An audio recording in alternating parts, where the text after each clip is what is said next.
Welcome to On Our Watch, a podcast about coastal erosion and sustainability in Louisiana, as well as the implications for coastal systems worldwide. My name is Marian Evans. I'm a filmmaker and a producer of the documentary On Our Watch, a feature-length film about Louisiana's coastal land loss crisis. The film's director, Jonathan Evans, and I are proud to produce this podcast series that will continue to explore important coastal issues through conversations with local residents, community leaders, and experts. In this episode, we're speaking with Todd Reynolds. Todd is the executive director of Groundwork New Orleans. With over 30 years of extensive experience in education, youth development and advocacy, project management, and design-build construction, Todd has spent the majority of his career advocating for young people. And now, our interview with Todd Reynolds. Well, thank you so much, Todd, for joining us today. Thank you for having me. Of course. So you are the executive director for Groundwork New Orleans, and I was interested in how you initially got into this field of community and youth development and how you came to work at Groundwork New Orleans. Sure. So my main career has been at-risk youth development, from education to workforce development. That's probably spans about 20 to 25 years. I was the principal for the Net Charter High School, which is now called Educators for Quality Alternatives. And they run 4 schools here in New Orleans that are specifically designed around getting out-of-school youth back enrolled in school, but done a little bit differently, from really taking into consideration what's going on in young people's lives. Some of them are raising kids, some of them are working. So really try to design the school around their schedule. So the schools are open from 7 o'clock in the morning till 7 o'clock at night to accommodate different schedules for young people to come and be able to get their education and still live their lives. So I did that I was a principal for about 6 years here. And then unfortunately I had the first of my 3 heart attacks. After the 3rd heart attack, it was time for me to retire and do some other relaxing things. While I was a principal here at the net schools, I was sending my young people to Groundwork. It was, I knew how transformational the internships were with their green team, and so the opportunity became available. I applied for it almost 7 years ago, and was hired. And 7 years later, we're still here. We're growing and working with young people all across the city and the region, actually. Yeah, excellent. And so, as executive director, can you give us some background into what this organization is all about and what issues you're most focused on in your position? Well, I'll take a step back. Groundwork is a national network. There are 21 groundworks, which we call trusts, around the country, located in different states throughout the country. Each organization is working on environmental equity, social justice issues in their area.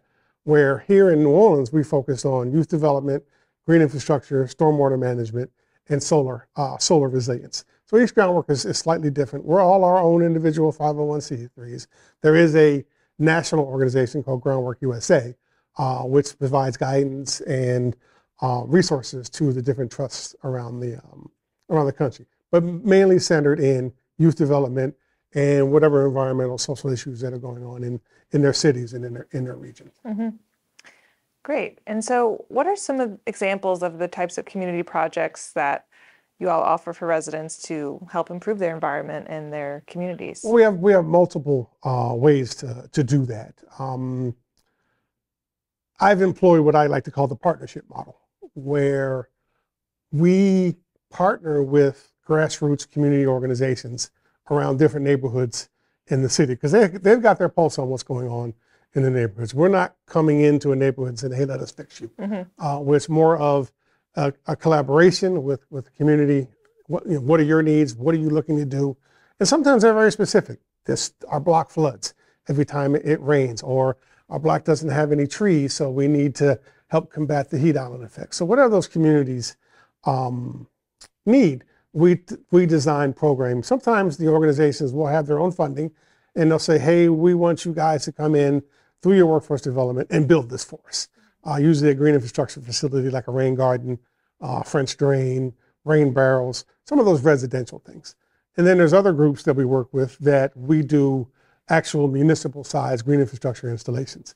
We're doing a rather large, we've built 3 community parks over the last 3 or 4 years, stormwater parks we're calling them. We're doing multiple, what we call our Oasis program, where we're working with community groups and they're getting vacant lots and then turning them into stormwater management lots, urban agriculture lots. So the spectrum of environmental kind of activities runs the gamut from green infrastructure to stormwater management. We do a lot of solar resilience, if you're from here, so you understand that we have frequent power outages. Mm-hmm. So creating these mini resilience hubs made out of solar panels that when the power goes out, people can come, they can charge their phone, they can get Wi-Fi, all in different communities. We're also doing a rather large microgrid in Gentilly that will energize an entire facility to be a pretty, large portion of the city can come and get food, get water, get cooled. So the resilience assets that we install, they run the gambit. Yeah. Driven by the needs of what the community is asking for. Right. I love that, how you actually go into the community and figure out what they need instead of just telling them. Yeah, we're a guest. This is what we're doing. Yeah. Why do you think it's important for individuals to engage in these practical projects in their community and actually get this hands-on experience? And what are some of the types of skills that people can come away with after participating in these projects? We have 2 different programs. We have our Green Team program, we spoke at Raleigh earlier. That's our high school program, which is 14 to 18-year-olds. We're really starting to develop environmental stewards. Doing those, we call them low-impact green infrastructure, around. So that's where they learn, the students in the program, and they also get certified through the Center for Watershed Protection in green infrastructure, stormwater management methodology. So it's learning, what the ingredients are, what soil to use, what rocks to use, do you need an inlet, and learning all those things, the functional aspects of green infrastructure, as also, how it works and why it works. So they're learning all those. The residents also learn as those same things, but their biggest priority is, I need to be able to walk into my house when it rains, or I need to lower my energy bills because the sun is just beating my house up all day because I have no trees. But in the process, educating communities about what happens when you put a tree in, what are the byproducts of putting a tree in, what are the byproducts of having native plants, and just educating the community on the overall structure of the drainage system here, how it works, what it can do, what it can't do, and what you can do to mitigate some of the effects of what an inundated stormwater system produces, which is street flooding on a regular basis. Right. And so you also have a program called Ground Crew. Yep. That's more for young adults. So can you tell me more about what that That's the Ground Crew, and that is an acronym. It's the Climate Resilient Environmental Workforce. That's 18, 25 plus. And those I call those my heavy hitters. And we go out and we do large scale municipal green infrastructure installations, solar installations, off grid, of course. And those installations encompass multiple disciplines, from construction to green infrastructure to structural to concrete. So it runs the gambit for disciplines that they can learn. I think the most unique part is we don't have a graduation date. We don't do the 8 to 12 week, here's your certificate, thanks for playing, going out and be somebody thing.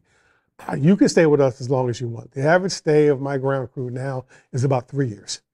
With the premise being, yes, we can get you the certification in 8 to 12 weeks, but you still haven't learned how to do the actual physical work. So as a part of that program, we do real world installations that they work on while they're here. And some of them are 2, 3, 4 year projects. And the byproduct is you've got your certifications, you've got a 2 to 3 to 4 year block on your resume now of actually doing the work. And if you do decide to leave, you become very, very marketable in whether it's solar, whether it's construction, whether it's green infrastructure. You now have got a leg up on folks, where if you just come out with that certificate, and we've heard from employers a lot, like, the certificate is great, but I need somebody that can show up at the job every day. show up on time, understand concepts, grow within my company. So we heard that, and it also gives us an opportunity to help stabilize folks. Because we pay all of our green team and our ground crew. Our ground crew starts at $20 an hour for 30 hours a week. So they're making $600 a week, and that actually escalates. This current ground crew, they're all now my staff. So they have all been with me from anywhere from 2 to 4 years. So they're all now the green infrastructure supervisors, the solar supervisors, the urban tree canopy supervisors, and we'll be bringing in another group under them, and they'll be here for 2, 3, 4 years, however long. Yeah. And then if you don't want to leave, you don't have to leave. We'll always have projects. Yeah. We'll always have room for you to improve your skills and get a solid foundation. So when you do want to leave, you're equipped to go to your next step, like whatever that is. Yeah. So people can really come away with a career. Yeah, in one of that's these the goal. fields. Not a job. To people come away with a career. Yeah, real skills. And stop thinking in terms of how much you make an hour, and start thinking about, how much do I make a year, and what are my benefits worth, and all those things, the things that we kind of take for granted, and they haven't been given the opportunity to experience all that through other programs. And I'm not knocking other programs. There's a place. We just decided to take it to another. Yeah. Is there a particular green infrastructure or stormwater mitigation project that you've been a part of that you're most proud of? Oh, absolutely. It's called our Vision to Reality Stormwater Management Park. It's on Claiborne Avenue, and it's one of our partners, one of our strongest community partners, Healthy Community Services, Dr. Angela Chalk. She came to us 3 years ago, and she got some money from Institute for Sustainable Communities to build a bioswale, a large bioswale, almost a 600-foot bioswale, on Claiborne Avenue, the entire block. It was an old, abandoned, rutted out overpass. I don't know if you know the history of Claiborne Avenue, but through urban revitalization, that whole community used to be an internal forest, in which in one of the largest African-American business centers in the country, which was totally destroyed by the placement of the overpass. So this is between St. Bernard and La Harpe. It's the entire block.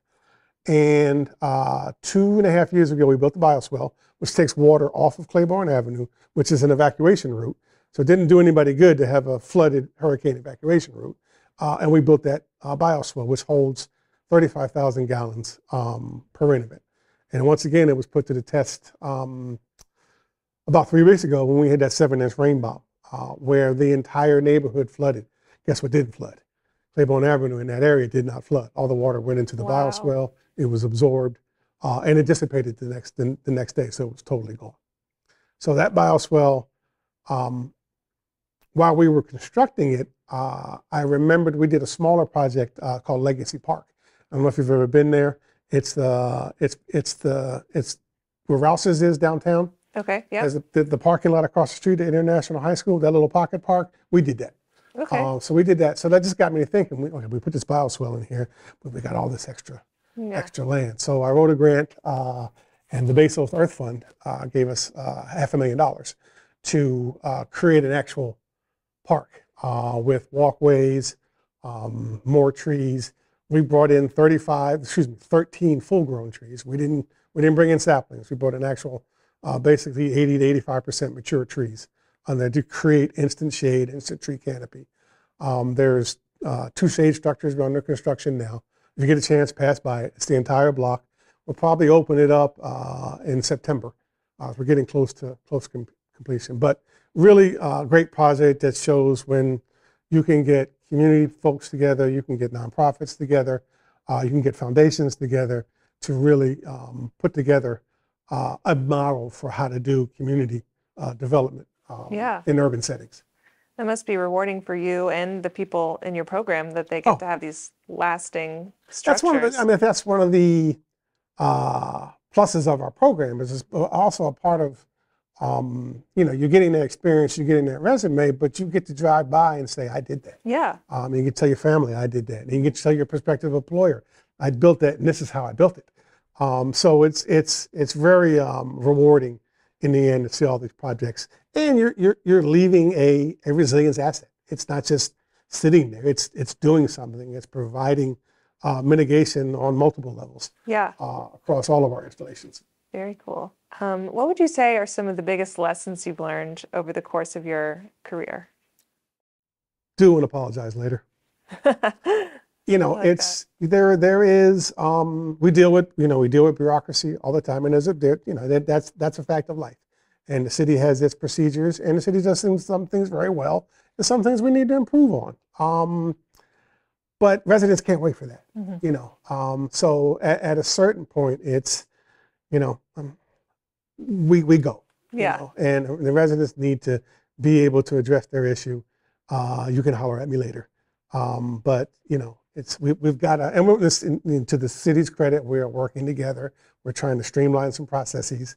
But really the lessons learned are, you got to get what the community needs. They can't wait for the bureaucracy because, through global warming, through climate change, just through what we normally deal with here on a regular basis, there's no let up.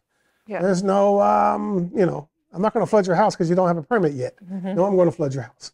So we need to be able to get these installations in the ground and, get them implemented quickly and kind of work through some of this bureaucracy. That's one of the biggest lessons learned, is learning that the bureaucracy sometimes,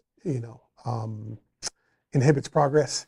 So we have to come up with some other ways. Sometimes when you don't wait for permission, you mobilize now, then people take notice, and that's how you get things done. And they say, "Oh, great job! Glad you did that." So we first and foremost, we always try to follow the rules. But there are times when you got to break a few eggs, and we're okay with that. Do you have any projects coming up on the horizon that you're excited about right now? Absolutely, yeah. So the sister project to Claiborne Avenue is what's called our Toro Street initiative. And about 4 years ago, we got a $500,000 grant from the EPA Gulf of Mexico office. It's called the Trash Free Waters Grant. And it was designed to remove trash from waterways. It was a regional grant, so we managed the grant from Dallas, Texas, all the way over to Mobile, Alabama. And Dallas worked in the Trinity River. Mobile worked in the Mobile Bay, and we worked here in our storm catch basin system. So we have 70,000 catch basins here in New Orleans.